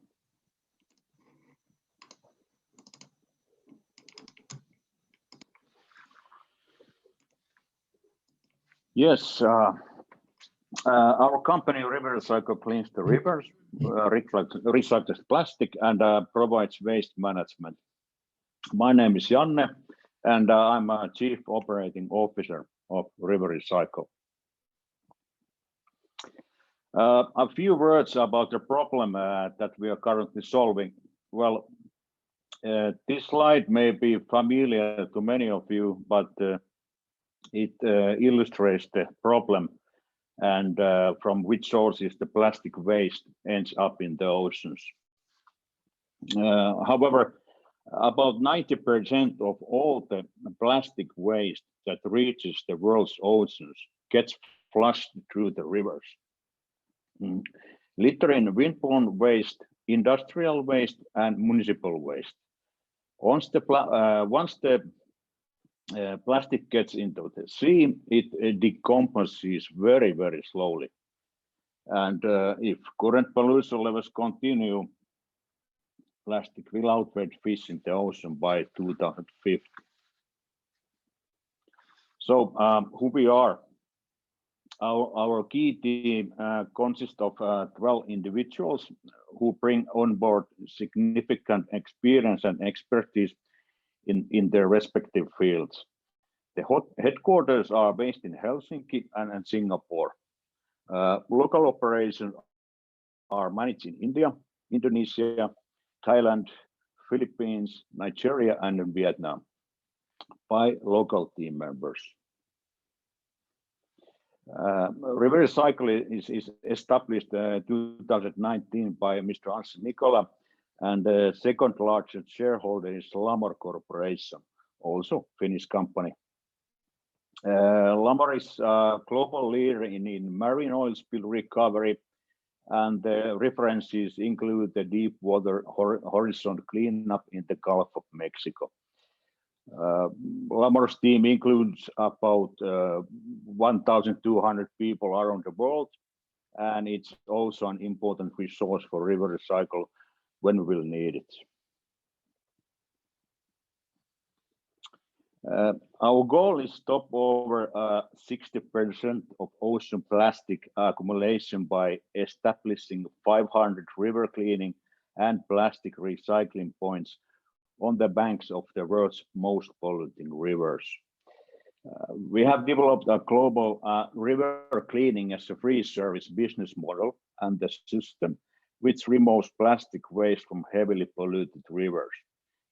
We clean the rivers of plastic by creating a sustainable circular business that uses the plastic as a raw material. This business model aims to create value for waste in rivers to finance the cleanup. Waste value creation is achieved by using plastics to oil technologies and selling it as a raw material comparable to current virgin fossil feedstock. During dry seasons, additional feedstock can be sourced from local landfills and or establish a land-based collection system. Today, the project development of River Recycle covers 9 countries with the help of a dedicated team of professionals around the world. Currently in India, River Cycle is installing a project that will clean up the Miti River in central Mumbai.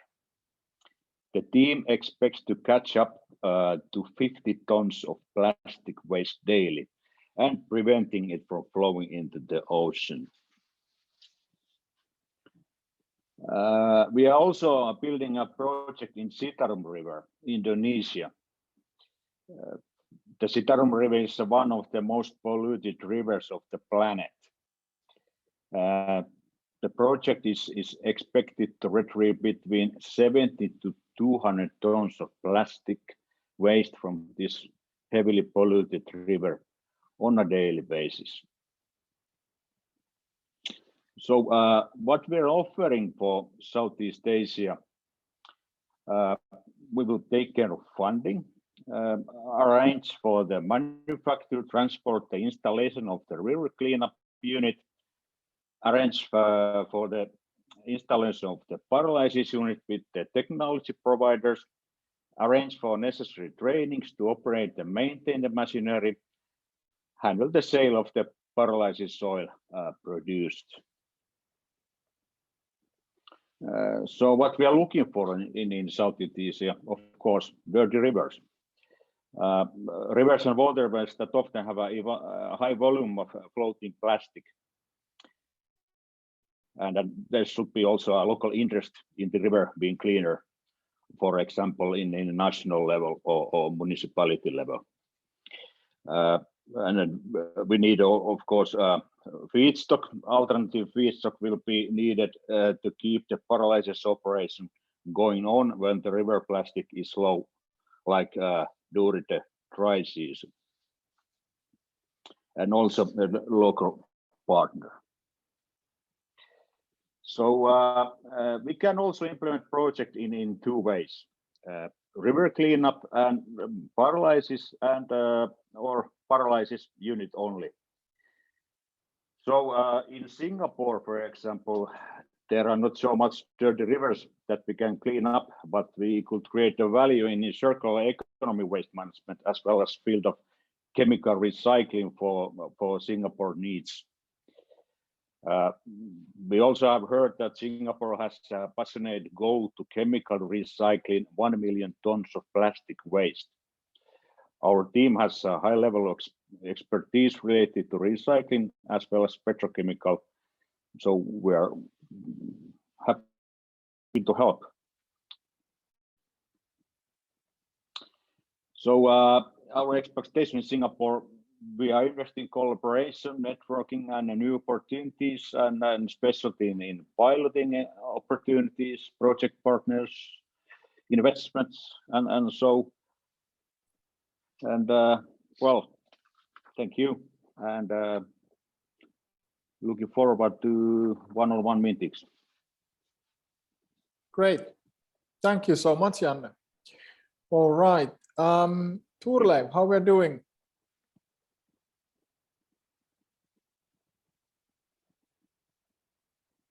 Are you ready to present?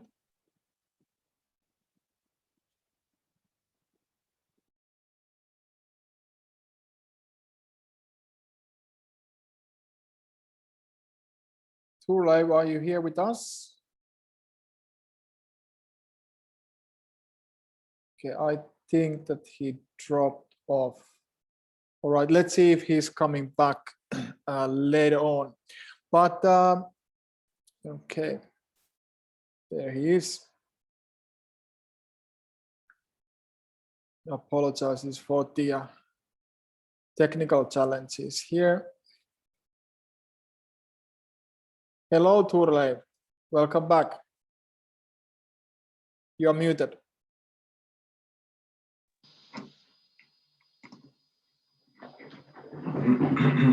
Okay, are you ready to present? Yes, I am ready to present now. Okay. I had some problems with these two screens actually. Okay. So let's try again. I hope you see it better now. Yeah, stage is yours. Looking good. Thanks a lot. My name is Turlev Ugland, and I'm representing Terra Marine, a Norwegian company working with organic waste and solutions for recycling. There are several technologies for processing organic waste, and the main goal is normally to minimize the volume and stabilize the waste actually. We look upon the organic waste as a resource that should be brought into new production of food. Most organic waste is rich in nutrients and have a high concentration also of organic material that is preferred among farmers in Southeast Asia. So incineration of organic waste should not be a part of our green future. We have multiple solutions, and on this figure here we try just to show that actually the quality of sludge is working opposite on the disposal cost. So when the quality of the organic waste is very low, it is incineration or landfilling that is mainly used. But we see often in Asia that also high quality products actually are landfilled or incinerated, and that actually could be used to the left side as a mineral organic fertilizer, or used as a soil improver, or used as a part of a soil product.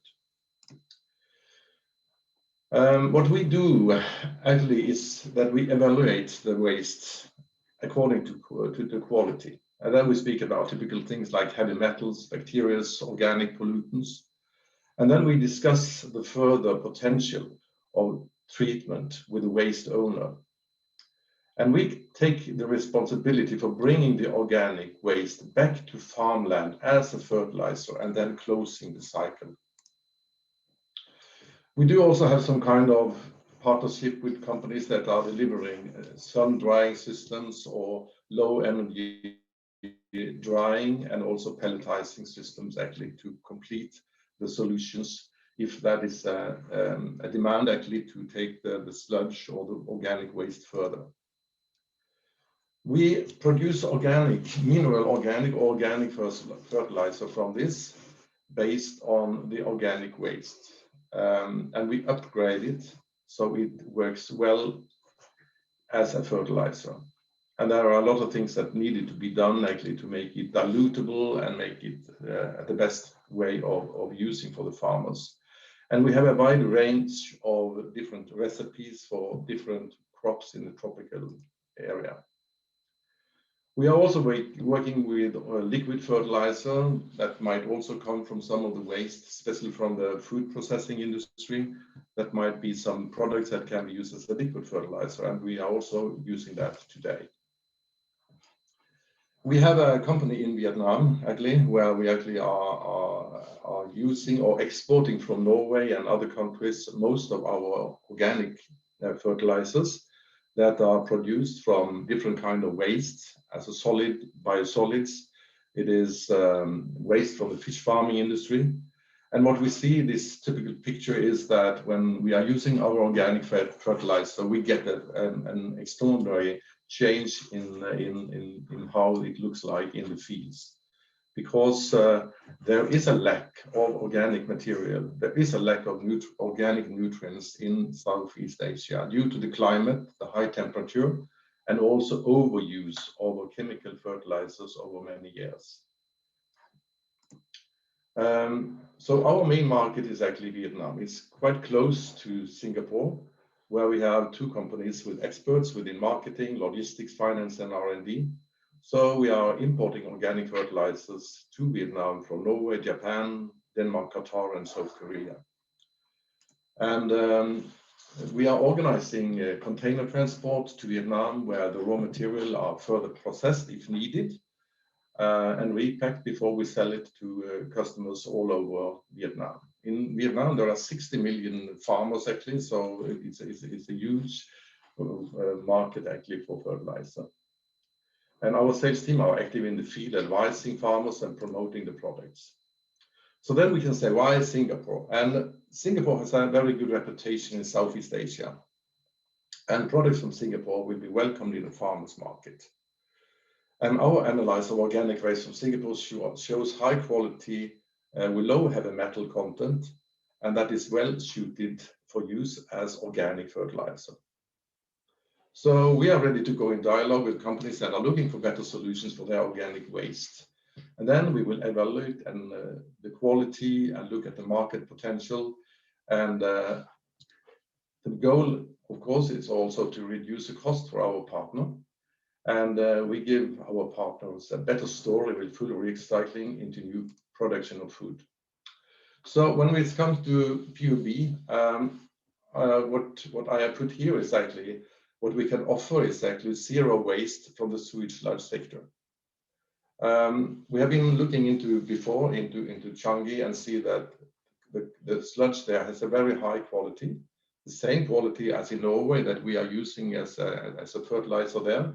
90% of the sludge in Norway is recycled into the agriculture and landscaping sector.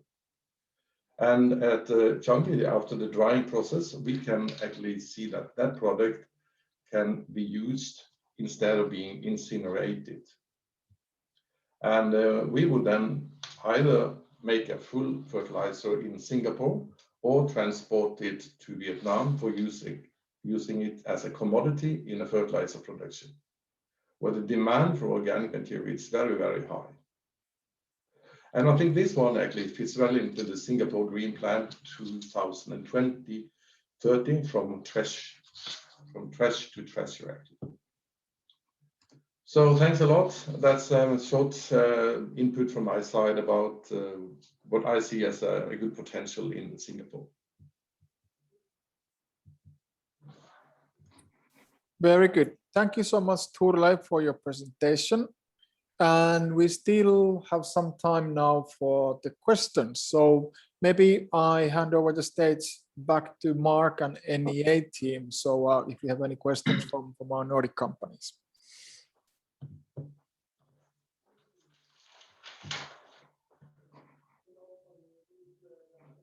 Hi, Sammy, Mark here. You're asking whether on our part we have any questions of the companies. To be honest, actually, I went through all the materials. I think I understand pretty well what the technologies are on offer. I don't have any specific questions for any of the companies at this time. Okay, thank you, Mark. And then how about NEA team? Do you have any questions, anything to clarify? Hi, Sammy, and Hi.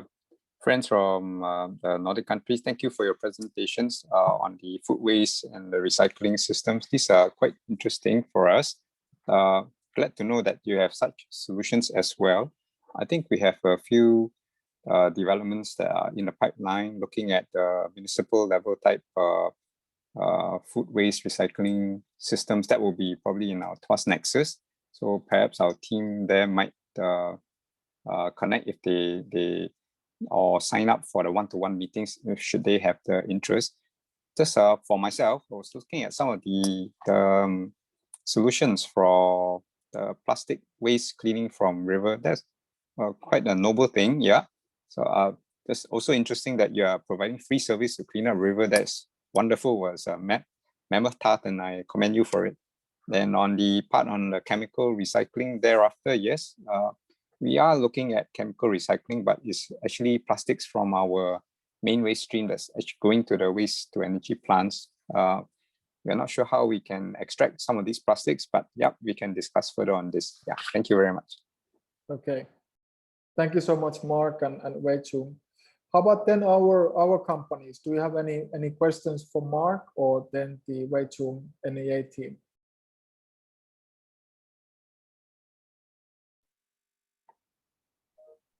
Just asking when is suitable time to meet. So. Okay, and with that note, so yeah, Evelyn, yeah, please go ahead. Okay. Actually, it was very interesting to see the presentations of PUB and NEA. Actually, I'm more concerned about the food waste, and there was a target about the food waste. How is the structure now? Digest it, or how do you just go to incineration? I would like to see more details about how you are handling currently. Thank you.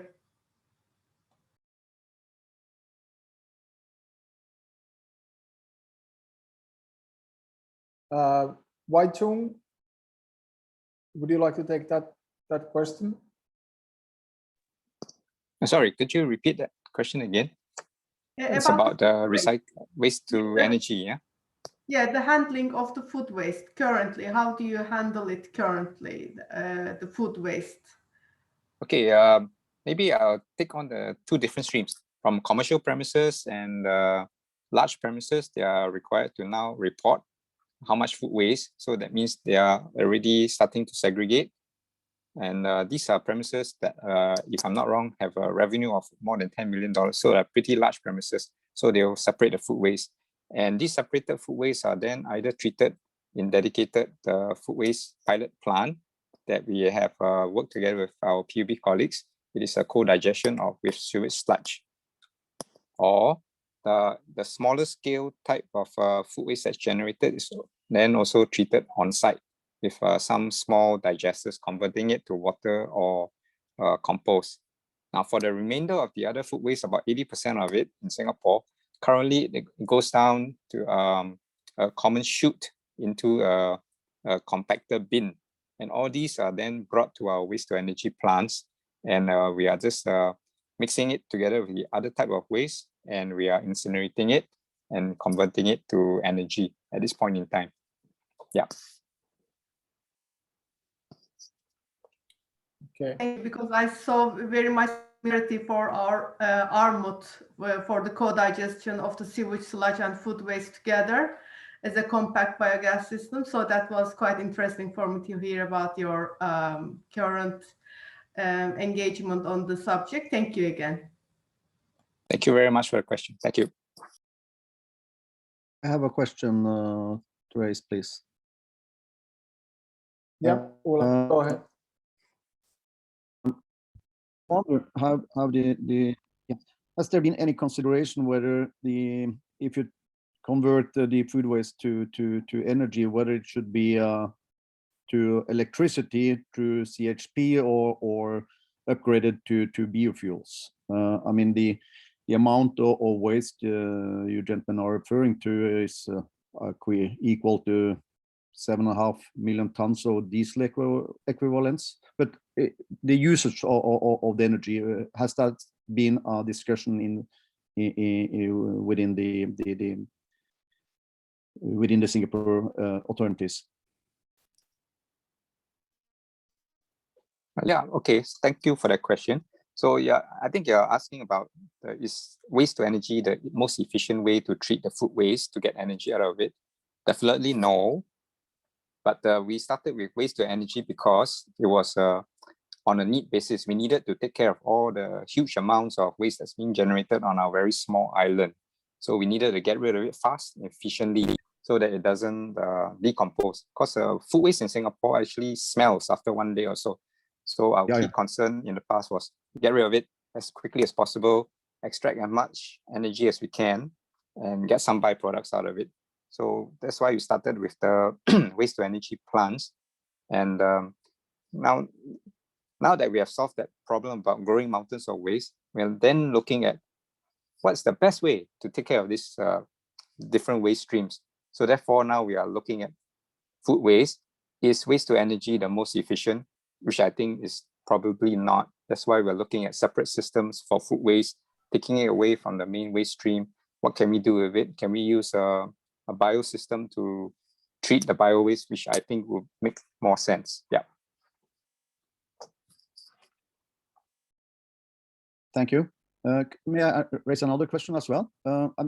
What is the regarding collection of food waste, because that is usually a challenge in highly populated cities. How do you deal with waste in general today within Singapore?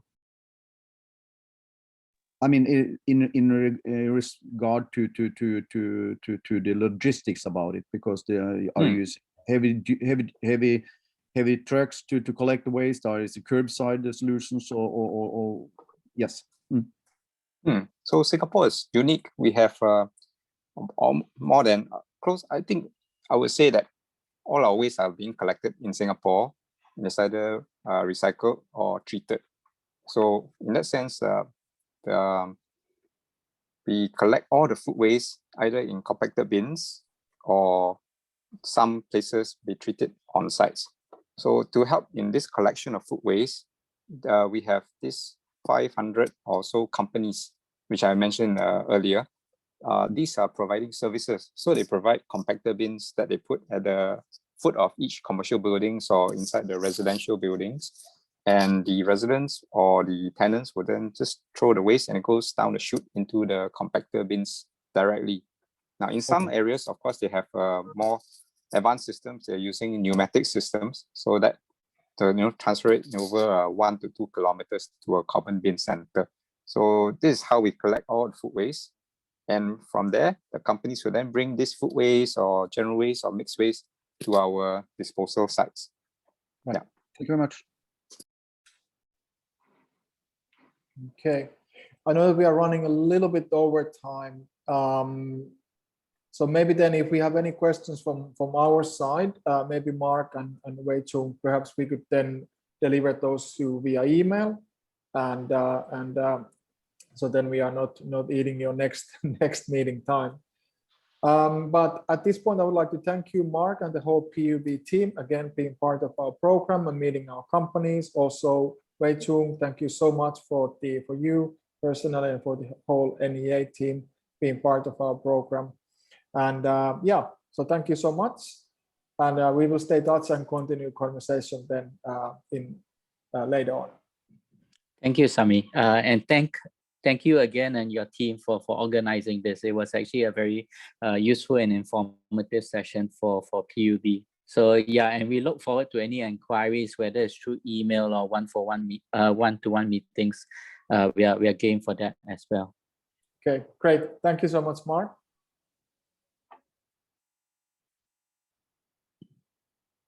Wai Chung, I think that you're muted.